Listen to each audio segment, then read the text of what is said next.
Assalamualaikum warahmatullahi wabarakatuh. Yang saya hormati Bapak Muhammad Yasin Eskom Mkom selaku dosen pengampu mata kuliah Basis Data. Di sini saya akan mempresentasikan hasil diskusi kami yang berjudul Pengembangan Basis Data untuk Butik Hansa Kriya Busana.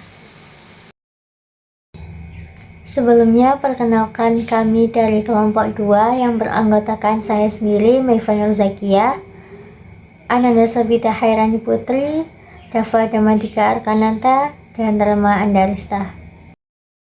Di sini saya akan membahas tentang latar belakang perkembangan teknologi informasi yang pesat di era digital saat ini membawa perubahan signifikan dalam berbagai aspek kehidupan, terutama dalam dunia bisnis. Dalam bisnis retail, pengolahan data yang efektif menjadi sangat penting untuk menunjang kesuksesan dan daya saing perusahaan. Sistem basis data adalah sistem yang digunakan untuk mengelola, menyimpan, dan mengorganisasi data secara terstruktur agar dapat diakses dengan cepat, efisien, dan aman. Dengan adanya basis data, kegiatan operasional perusahaan dapat berjalan lebih efektif karena proses pengolahan informasi menjadi lebih sistematis dan terintegrasi. Bisnis retail seperti butik Hansa Kriya Busana merupakan usaha yang bergerak di bidang fashion. Dalam kegiatan sehari-harinya, butik ini melakukan berbagai aktivitas seperti pencatatan stok barang masuk dan barang keluar serta transaksi penjualan. Kegiatan tersebut masih dilakukan secara manual menggunakan buku catatan. Hal ini menyebabkan berbagai permasalahan seperti kesulitan dalam pencarian data barang, kesalahan pencatatan transaksi, serta keterlambatan dalam pembuatan laporan keuangan dan stok barang. Kondisi tersebut menunjukkan perlunya adanya sistem yang dapat mengelola data secara lebih terstruktur dan efisien. Salah satunya adalah perancangan basis data. Kondisi tersebut dapat mempengaruhi kualitas layanan, menurunkan efisiensi, dan beresiko pada daya saing bisnis butik. Untuk mengatasi permasalahan ini, diperlukan perancangan basis data yang mampu mendukung operasional butik secara terintegrasi dan efektif. Penggunaan basis data menjadikan proses lebih efisien, mengurangi redundasi data, dan meningkatkan keamanan dan integritas data, serta mempercepat pengambilan keputusan berbasis informasi yang akurat. Untuk tujuannya sendiri yaitu yang pertama, merancang struktur basis data yang terorganisir untuk mengelola data pelanggan, produk, dan transaksi pada butik Hansa Kriya Busana.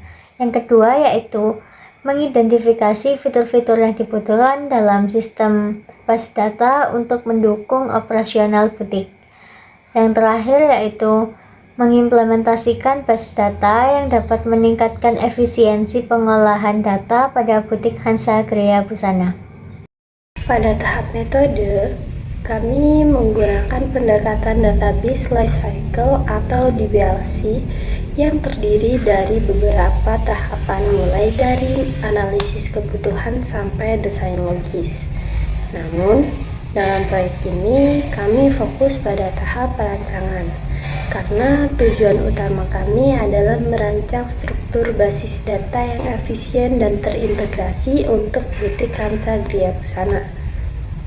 Secara umum, ada 3 tahapan utama yang kami lakukan.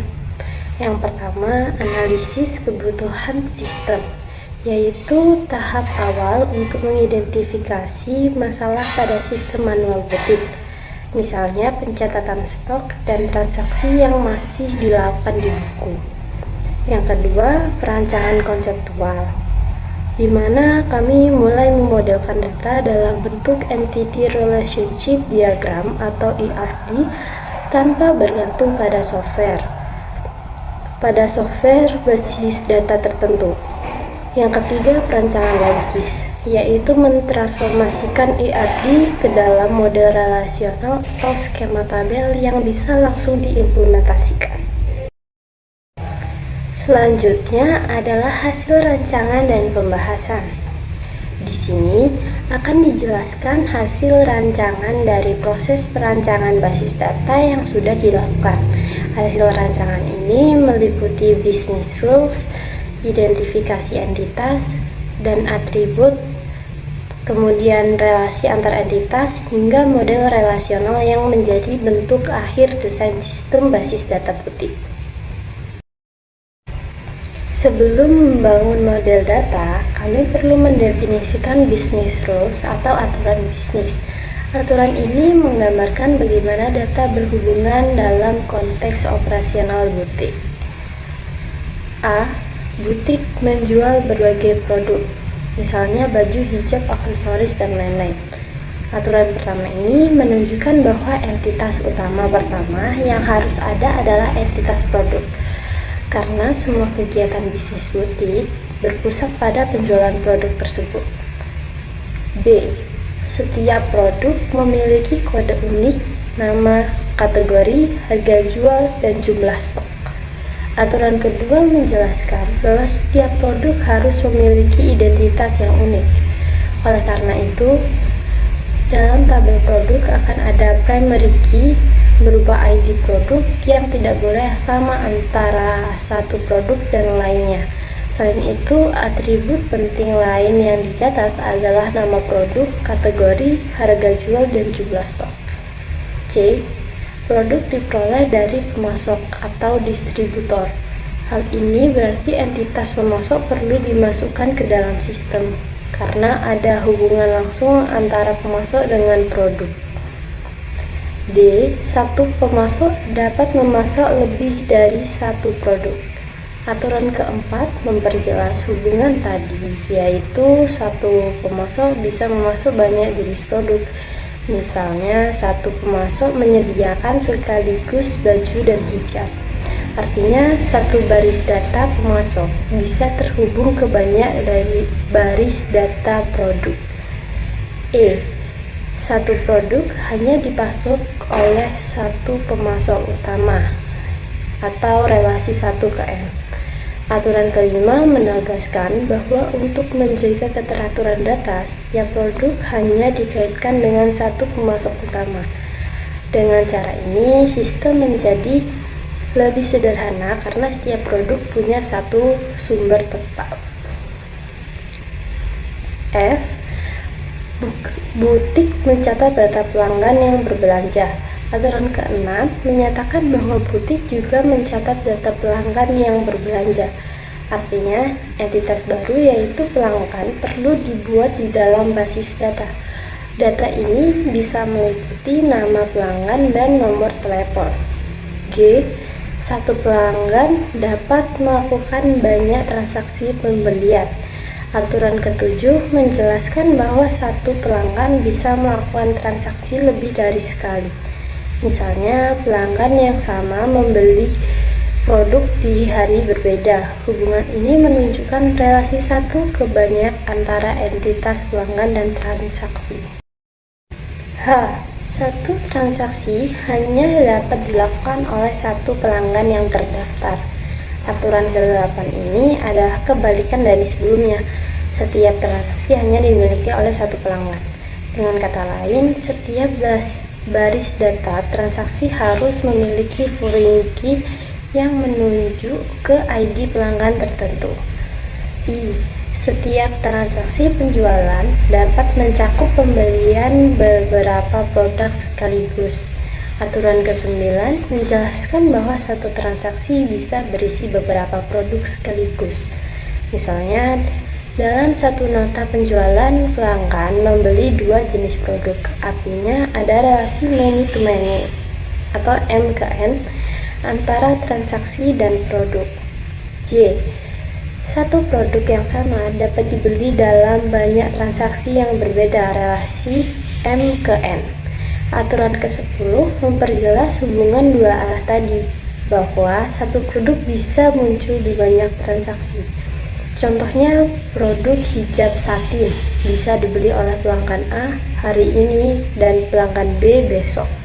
Karena hubungan dua arah ini bersifat M/N, maka digunakan tabel detail transaksi untuk menampung informasi jumlah barang dan subtotal harga.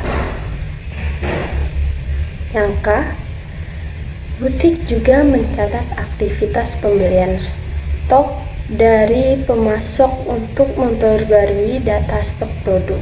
Aturan ke-11 menunjukkan bahwa butik tidak hanya mencatat transaksi penjualan, tapi juga pembelian stok barang dari pemasok. Kegiatan ini dicatat dalam entitas baru, yaitu pembelian stok. L. Satu nota pembelian stok berasal dari satu pemasok dan bisa mencakup beberapa produk. Aturan terakhir menjelaskan bahwa dalam satu nota pembelian bisa terdapat banyak produk dari pemasok yang sama. Jadi relasinya adalah 1 ke banyak atau 1 ke N antara pemasok dan pembelian stok, serta many to many M ke N antara pembelian stok dan produk. Dari keseluruhan bisnis rules ini, kami dapat menentukan struktur entitas utama dan relasi antar data yang nantinya digambarkan dalam ERD dan diubah menjadi model relasional. Dengan adanya aturan-aturan ini, sistem basis data butik akan menjadi terstruktur, konsisten, dan mudah dikembangkan di masa depan. Di slide ini kita dapat melihat langkah pertama dari peratangan konseptual, yaitu identifikasi entitas dan atribut. Berdasarkan analisis kebutuhan, kami mengidentifikasi 7 entitas utama yang diperlukan untuk mengelola data butik secara efisien. Entitas tersebut adalah: 1. Pemasok untuk menyimpan data barang, 2. Produk untuk menyimpan seluruh data barang yang dijual, 3. Pelanggan untuk mencatat data pelanggan yang berbelanja, 4. Transaksi untuk mencatat setiap aktivitas penjualan, 5. Pembelian stok untuk mencatat aktivitas pembelian barang dari pemasok, 6. Dan 2 entitas asosiatif, yaitu data transaksi dan detail pembelian yang digunakan untuk menjembatani relasi many to many. Seperti yang terlihat di tabel, setiap entitas ini telah kami definisikan atribut-atributnya, lengkap dengan tanda primary key sebagai pengidentifikasi unik dan foreign key sebagai kunci utama untuk menghubungkan antar tabel. Kami memetakan analisis relasi dan koordinasinya berdasarkan business rule. Kami menetapkan 4 relasi kunci, yaitu 1. Relasi pemasok dan produk adalah one to many. Artinya satu pemasok dapat memasok banyak jenis produk, namun satu produk hanya dipasok oleh satu pemasok utama. Kedua, relasi pelanggan dan transaksi one to many, di mana satu pelanggan dapat melakukan banyak transaksi pembelian. Ketiga, relasi transaksi dan produk adalah many to many, yaitu karena satu transaksi dapat mencakup pembelian banyak produk dan satu produk yang sama dapat muncul di banyak transaksi berbeda. Yang keempat, terakhir, relasi mencatat pembelian stok juga many to many, karena satu nota pembelian dari pemasok berisi banyak produk dan satu produk bisa dibeli berkali-kali dalam nota yang berbeda. Pada slide ini kita bisa melihat ERD dari sistem yang kami rancang. Di sebelah kiri, entitas pemasok memiliki relasi memasok one to many ke entitas produk. Di sebelah kanan, entitas pelanggan memiliki relasi melakukan one to many ke entitas transaksi. Kemudian untuk menangani relasi many to many antara transaksi dan produk, kita lihat ada relasi terdiri dari yang akan menjadi tabel data transaksi. Begitu pula relasi many to many antara produk dan pembelian stok dijembatani oleh relasi berisi yang akan menjadi tabel detail pembelian. Diagram ERD ini menjadi fondasi dan cetak biru blueprint untuk tahap selanjutnya, yaitu transformasi ke model relasional. Oke, sekarang kita sudah masuk di model relasional. Diagram ini menunjukkan dengan sangat jelas bagaimana semua tabel tersebut saling terhubung dan apa kardinalitas di antara mereka. Mari kita telusuri alurnya. Di sisi kiri, kita memiliki alur pembelian. Kita mulai dari tabel master pemasok, Perhatikan garis yang menghubungkan pemasok di pembelian stok. Garis ini terdampar pada ID pemasok. Ini adalah relasi one to many, artinya satu pemasok bisa memiliki banyak catatan pembelian stok, tapi satu catatan pembelian stok hanya dimiliki oleh satu pemasok. Selanjutnya, dari tabel pembelian stok ada garis ke tabel detail pembelian. Ini juga relasi one to many, dihubungkan oleh ID pembelian. Satu nota pembelian bisa memiliki banyak item barang di dalamnya. Tabel detail pembelian ini juga terhubung ke tabel produk melalui ID produk. Ini menunjukkan bahwa satu jenis produk bisa ada di banyak detail pembelian yang berbeda. Dengan adanya tabel detail pembelian di tengah, kita telah secara efektif memodelkan hubungan many to many antara pembelian stok dan produk. Di sisi kanan, kita memiliki alur penjualan atau sales. Kita mulai dari tabel master pelanggan. Ada garis relasi one to many dari pelanggan ke transaksi yang dihubungkan oleh ID pelanggan. Tapi satu transaksi hanya dimiliki oleh satu pelanggan. Kemudian dari transaksi ada garis relasi one to many ke detail transaksi. Terhubung via ID transaksi, ini memodelkan bahwa satu kepala struk atau transaksi bisa dimiliki banyak item baris detail transaksi. Dan sama seperti alur pembelian, detail transaksi ini dihubungkan ke tabel produk melalui ID produk. Satu produk bisa muncul di banyak detail transaksi yang berbeda. Lagi-lagi, tabel detail transaksi ini adalah jembatan untuk memodelkan hubungan many to many antara transaksi dan produk. Dan terakhir, relasi master. Perhatikan, ada satu garis lagi yang menghubungkan pemasok langsung ke produk melalui ID pemasok. Ini adalah relasi master data, bukan transaksional. Ini adalah relasi one to many yang mencatat siapa pemasok utama dari produk ini. Satu pemasok bisa menyuplai banyak jenis produk. Dengan model ini, integritas data kita terjaga. Kita tidak menyimpan data yang berulang. Misalnya, kita tidak perlu mengetik nama dan alamat pemasok setiap kali kita membuat nota pembelian. Kita hanya perlu menunjukkan ke ID pemasoknya. Ini adalah kekuatan dari model basis data relasional. Kemudian kita akan masuk ke skema relasional yang dihasilkan. Ini adalah skema relasional yang dihasilkan dari diagram sebelumnya. Skema ini adalah blueprint logis dari basis data kita. Ini adalah definisi formal dari setiap tabel, atribut-atribut di dalamnya, serta batasan-batasan seperti primary key dan foreign key. Seperti yang kita bisa lihat di layar kaca, sistem yang kita rancang ini menghasilkan 7 tabel atau relasi utama. Mari kita bedah satu persatu. Untuk tabel pemasok, ini adalah tabel master pertama kita. Tujuannya adalah untuk menyimpan data entitas pemasok, yaitu perusahaan atau individu tempat kita membeli barang dagangan. Atributnya adalah ID pemasok yang kita tetapkan sebagai primary key. Ini adalah pengenal unik, tidak boleh ada 2 pemasok dengan ID yang sama. Atribut deskriptif lainnya adalah nama pemasok, alamat, dan nomor telepon untuk menyimpan informasi kontak mereka agar data kita semakin detail. Untuk tabel produk, ini adalah tabel master kedua, jantung dari inventaris kita. Tujuannya adalah untuk menyimpan katalog semua barang yang kita jual. ID produk adalah primary key yang membedakan satu produk dengan produk lainnya. Sedangkan untuk atribut deskriptif mencakup nama produk, kategori, harga jual, dan stok. Yang penting di sini adalah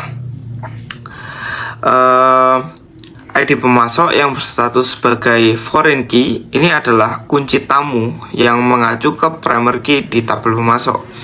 Inilah yang menciptakan relasi. Kita bisa tahu persis produk A ini disuplai oleh pemasok X. Kemudian untuk tabel pelanggan. Ini juga tabel master. Tujuannya jelas untuk menyimpan data setiap pelanggan yang bertransaksi dengan kita. ID pelanggan adalah primary key, atribut lainnya adalah nama pelanggan dan nomor telepon. Kemudian untuk tabel transaksi, sekarang kita tujuannya adalah untuk mencatat kejadian penjualan.